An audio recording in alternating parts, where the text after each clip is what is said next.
Covered emails by the conservative watchdog group Judicial Watch are raising questions about whether a Clinton Foundation donor was provided with special access within Hillary Clinton's State Department. Now, the Clinton campaign denies anything inappropriate occurred and claims there was no conflict of interest, nor were any favors carried out. But the larger issue raised by the emails was the Clinton family's many competing and overlapping pools of interest. Clinton Foundation, Clinton State Department, Clinton Library, Clinton campaign, and on, which, without clear lines of delineation, create many obvious potential conflicts of interest. Which brings us to this breaking news story about one of Secretary Clinton's top State Department aides who was simultaneously involved with the Clinton Foundation. CNN senior investigative correspondent Drew Griffin has been digging into this story and joins me now here live to break it. Drew, you're looking specifically into the activities of Cheryl Mills. She's worked for the Clintons since the 1990s. That's right, and the reason that we're raising questions about this is at the time of Hillary Clinton's confirmation as Secretary of State, she sent a letter to ethics officials at the State Department saying she would not participate personally and substantially in any particular matter that has a direct and predictable effect upon this foundation. Well, Hillary Clinton didn't, but one of her closest aides did. On June 19, 2012, Cheryl Mills, then the Chief of Staff for Secretary of State Hillary Clinton, boarded an Amtrak Acela train in Washington's Union Station, bound for New York. What she did, who she met with, and why has remained a mystery, even to the U.S. Senate Judiciary Committee until now. For the last 7 months, Senate investigators have been trying to find out what Mills was up to.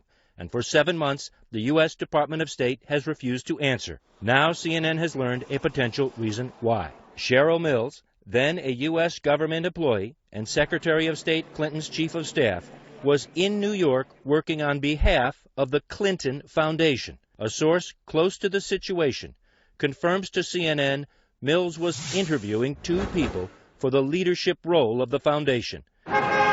Interviews took place inside the Park Avenue executive headhunting offices of Russell Reynolds. Mills would interview top-level executives at Walmart and the drug company Pfizer, both companies huge donors to the Clinton Foundation and partners with the Clinton Global Initiative. Was Mills' role in violation of government ethics rules? Did she have permission from the U.S. State Department? Did she even know the trip was taking place? CNN has asked the U.S. State Department all of these questions. This was the response. Federal employees are permitted to engage in outside personal activities within the scope of the federal ethics rules. A state spokesperson tells CNN all federal employees are subject to federal ethics laws and regulations, including rules pertaining to conflicts of interest. That vague response raises more questions that are just not being answered.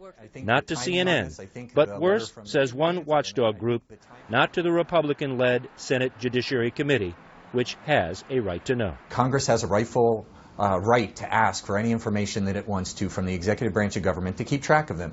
And the government should be turning that information over. And when you have a breakdown in that system, we have a breakdown in our democracy. It's easy to understand why Cheryl Mills was trusted with helping find the next director of the Clinton Foundation. Her relationships with the Clintons goes back decades. I am honored to be here today on behalf of the President. As Bill Clinton's deputy White House counsel, she defended the then president during impeachment proceedings. In 2008, when Hillary Clinton was running for president, Mills was her senior legal campaign advisor. I, Hillary Rodham Clinton. And when Hillary Clinton became Secretary of State, Mills left the board of the Clinton Foundation and became Hillary Clinton's Chief of Staff. Now Mills is once again on the board of the Clinton Foundation and was backstage with Hillary Clinton at the Democratic National Convention. The secrecy about the New York trip, the dual roles played by trusted assistants, the mixing of business between state, Clinton Foundation, and its donors, all play into a central theme of Donald Trump's campaign, that politicians, like the Clintons, use government to benefit themselves. These are crooked people. They've been crooked from the beginning. You look at that foundation. It's pure theft and pure crookedness. Cheryl Mills' attorney says her client was simply doing volunteer work for a charitable foundation. She was not paid. The Clinton Foundation also says Mills was not a paid employee. Jake, late today, Clinton campaign spokesperson Brian Fallon sent this statement that says Cheryl volunteered her personal time at a charitable organization, as she has to other charities. Cheryl paid for her travel to New York City personally, and it was crystal clear, he says, to all involved this had nothing to do with her official duties. The idea that this poses a conflict of interest is absurd. Jake? All right, Drew Griffin, thank you so much for your reporting. CNN also learning today about another meeting months ago where the FBI and Justice Department debated launching a public corruption case against the Clinton Foundation. According to a U.S. official at the meeting, 3 different Justice Department field offices agreed a case should be opened. The FBI wanted to investigate as well to find out if there was a criminal conflict of interest between the Clinton Foundation and the Clinton State Department. But the U.S. official tells CNN's Pamela Brown and Shimon Prokupes top law enforcement officials decided not to pursue such a case out of concerns that the request to open the investigation was politically motivated, and because 1 year earlier the Justice Department had looked into launching a similar probe and found insufficient evidence to do so. This followed the release of the controversial book, Clinton